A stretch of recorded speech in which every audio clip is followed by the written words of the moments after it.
सेना में भर्ती की योजना अग्निपथ के ऐलान के बाद से ही लगातार 3 दिनों से देश के कई राज्य विरोध की आग में जल रहे हैं।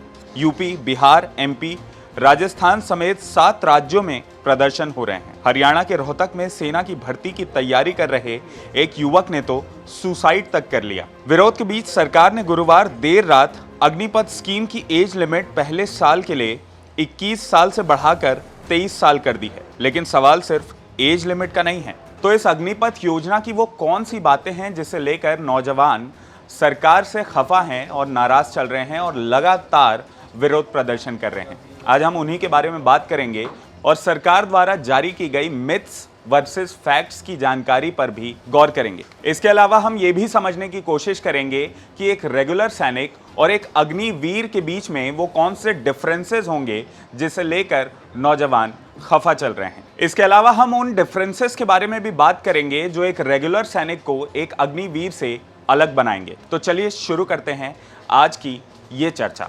नमस्कार, मेरा नाम है प्रियांशु सिंह और आप देख रहे हैं खबर बेबाक। तो चलिए सबसे पहले बात कर लेते हैं अग्निपथ योजना की वो 5 बड़ी बातें जिसे लेकर जवान आग बबूला हो रहे हैं। सबसे पहला ये कि युवा सेना में भर्ती होने के लिए लगभग 4 साल की तैयारी करते हैं और 4 साल की तैयारी के बाद 4 साल की नौकरी के बाद वो फिर से एक बार बेरोजगार हो जाएंगे, जिसका उन्हें डर सता रहा है। इसके अलावा कोरोना के नाम पर देश में भर्ती रैलियां नहीं हुई। इन भर्ती रैलियों के जरिए ही सेना में जवानों को भर्ती किया जाता है। लेकिन इसी दौरान बंगाल, यूपी, पंजाब, उत्तराखंड, मणिपुर और गोवा जैसे राज्यों में बड़ी चुनावी रैलियां भी हुई और चुनाव भी। फिजिकल और मेडिकल के बावजूद कम से कम 10 रैलियों को अधूरा छोड़ दिया गया। अब उन्हें रद्द कर दिया गया है। इसे लेकर भी नौजवानों में खासी नाराजगी चल रही है। इसके अलावा अग्निवीरों के बल्ले, बैज और चिन्ह समेत रैंक भी अलग होगा। युवाओं को डर है कि इससे सेना में भेदभाव बढ़ेगा। जिन 25% अग्निवीरों को आगे 15 साल के लिए चुना जाएगा, उसका भी कोई साफ और पारदर्शी तरीका अभी तक नहीं बताया गया है, जिसे लेकर नौजवानों में काफी असमंजस की स्थिति है। केंद्रीय गृह मंत्रालय सहित कई राज्यों ने कहा है कि वो अपने बलों की भर्ती में अग्निवीरों को वरीयता देंगे। इसके बावजूद इस योजना के खिलाफ कई राज्यों में विरोध प्रदर्शन हो रहे हैं। बिहार सहित कई राज्यों में छात्र सड़क पर उतरे हैं और हिंसक प्रदर्शन किया है। सरकार के सूत्रों का कहना है कि इस योजना को लेकर मिथ फैलाए जा रहे हैं। इसी को लेकर सरकार ने इस योजना के बारे में मिथ की जगह फैक्ट्स बताए हैं और भ्रांतियां दूर करने की कोशिश की है। उन्होंने एक पूरी शीट जारी की है जिसमें मिथ्स वर्सेस फैक्ट्स के बारे में विस्तार से बताया गया है। तो सरकार के मुताबिक जो पहला मिथ फैलाया जा रहा है वो ये है कि अग्निवीरों का भविष्य असुरक्षित हो जाएगा। इसको लेकर सरकार का ये फैक्ट है कि सेना से रिटायर होने के बाद ऐसे अग्निवीर जो कारोबार शुरू करना चाहेंगे, उन्हें वित्तीय मदद दी जाएगी। उन्हें बैंक से लोन भी मिलेगा। ऐसे अग्निवीर जो आगे पढ़ाई करना चाहेंगे, उन्हें 12वीं कक्षा के बराबर का सर्टिफिकेट और ब्रिजिंग कोर्स कराया जाएगा। सीएपीएफ और राज्यों की पुलिस की भर्ती में भी वरीयता यानी प्रेफरेंस दी जाएगी। सरकार के दूसरे उपक्रमों में भी इन्हें समायोजित किया जाएगा। सरकार के मुताबिक जो दूसरा मिथ है वो ये है कि अग्निपथ योजना के लागू हो जाने के बाद युवाओं के लिए सेना में अवसर कम हो जाएंगे। इस पर उनका ये तर्क है कि इस योजना से सेना में युवाओं के लिए अवसर कम नहीं बल्कि बढ़ेंगे। आने वाले सालों में सेना में अग्निवीरों की भर्ती मौजूदा समय से करीब 3 गुना बढ़ जाएगी। जो अगला मिथ है वो ये है कि इस योजना के बाद सेना में भर्ती होने वाले जवानों का रेजिमेंट से जो जुड़ाव है वो कम हो जाएगा। इस पर सरकार का कहना है कि सेना के रेजिमेंटल व्यवस्था में कोई बदलाव नहीं किया जा रहा है। वास्तव में अग्निवीरों के आने से रेजिमेंट की भावना और बढ़ेगी क्योंकि इसमें सर्वोत्तम जवान चुने जाएंगे। जो अगला मिथ है वो ये है कि अग्निवीरों से सशस्त्र बलों की क्षमता प्रभावित होगी। इस पर सरकार का फैक्ट ये है कि सेना में इस तरह की सीमित सेवा की व्यवस्था ज्यादातर देशों में है। इस व्यवस्था को पहले से ही परखा जा चुका है। बूढ़ी होती सेना और युवाओं के लिए इसे सर्वश्रेष्ठ व्यवस्था माना जाता है। पहले साल भर्ती होने वाले अग्निवीरों की संख्या सशस्त्र सेनाओं की संख्या की मात्र 3% होगी। जो अगला मिथ है वो ये है कि 21 साल के जवान नादान और सेना के लिए भरोसेमंद नहीं होंगे। इस पर सरकार का फैक्ट ये है कि दुनिया की ज्यादातर सेनाएं अपने युवा जवानों पर ही निर्भर है। सेना में युवा जवानों की संख्या अनुभवी सैनिकों से ज्यादा हो जाए, ऐसा कभी समय नहीं आएगा। इस योजना के तहत धीरे धीरे अग्निवीरों की संख्या बढ़ाई जाएगी और वो अनुभवी सैनिकों की तादाद को देखते हुए।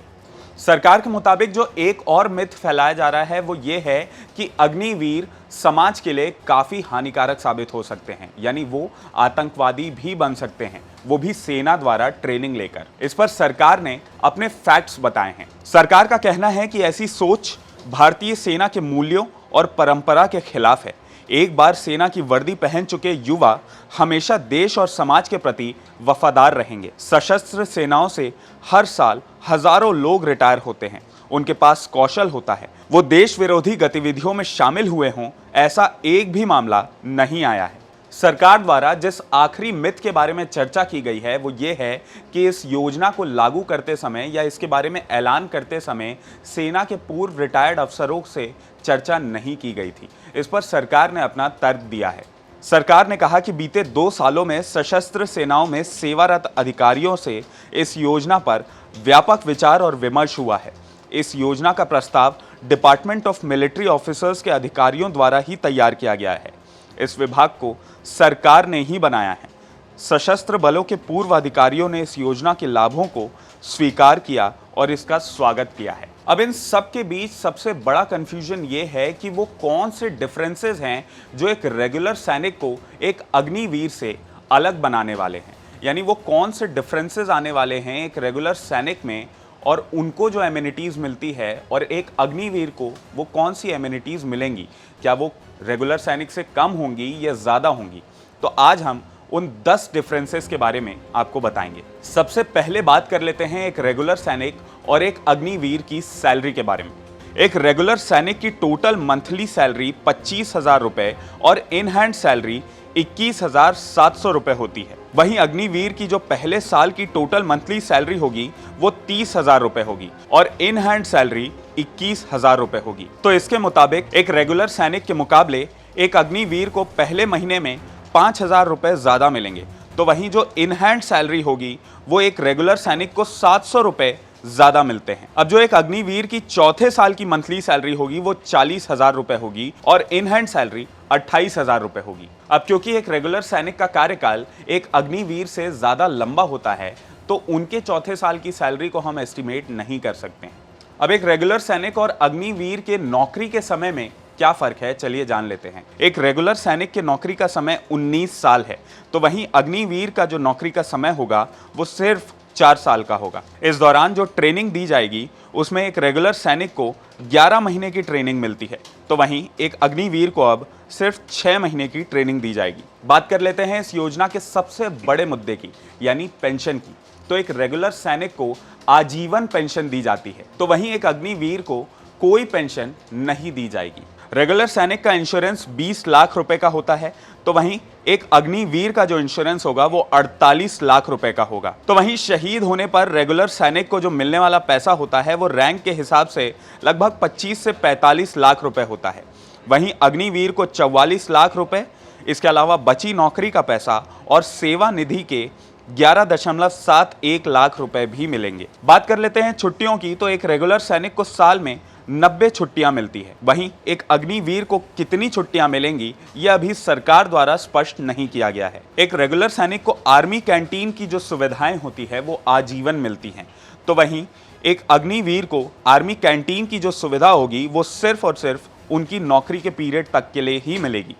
बात कर लेते हैं मेडिकल की सुविधा की, तो एक रेगुलर सैनिक को ये सुविधा आजीवन मिलती है, वहीं दूसरी तरफ एक अग्निवीर को ये सुविधा सिर्फ उनके नौकरी के पीरियड तक के लिए ही मिलेगी। तो ये कुछ डिफरेंसेस हैं जो एक रेगुलर सैनिक से अग्निवीर को अलग बनाते हैं। अब इस पूरे मुद्दे पर आपकी क्या राय है, आप हमें कमेंट करके ज़रूर बताएं। अगर आपको ये वीडियो पसंद आया हो तो इसे लाइक और शेयर करना ना भूलें और IBC 24 के YouTube चैनल खबर विभाग को ज़रूर सब्सक्राइब करें। नमस्कार।